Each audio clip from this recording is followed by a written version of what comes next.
Mike Phillips, principale attraction du match entre le Racing Métro et Clann-Écly. Le demi de mêlée gallois fait sa première apparition au stade Yves du Manoir dans un match sans enjeu puisque les deux équipes sont déjà éliminées de la H-Cup.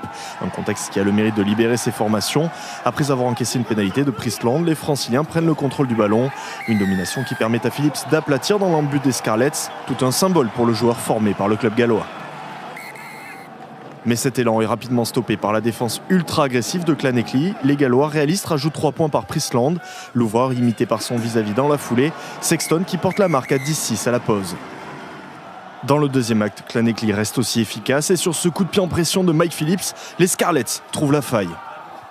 Prise de balle, attention de Christian Phillips, il va mettre le craquant pour aller marquer le premier essai des Gallois dans ce match. Christian Phillips tout seul.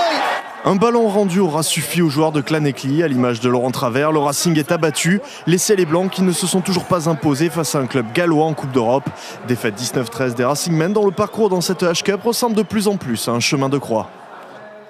Très dur parce qu'on avait envie de faire un bon match ce soir et que voilà, on avait bien débuté le match. Après on a eu pas mal d'occasions d'essai qu'on n'a pas su mettre au fond et on n'était pas à l'abri d'un contre et ce ballon qui est sur une chandelle et qu'on prend un essai à 0 passe, c'était difficile mais j'avoue c'est difficile pour l'instant mais on va essayer de se remobiliser pour le week-end prochain et on va essayer de faire le bilan de ce match ensemble parce que c'est vrai que c'est pas évident de perdre à la maison.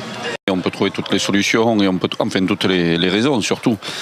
Après, on s'aperçoit qu'on pourrait dire c'est à cause du physique, on pourrait dire qu'après c'est à cause de ci, à cause de là. Non, je pense que c'est comme on l'a dit, c'est qu'il faut qu'on arrive à changer de dynamique et qu'on soit dans une dynamique comme on avait pu l'être après Montpellier, Toulon, ainsi de suite. Et c'est vrai que tout s'acharne un peu contre des fois le cours du jeu.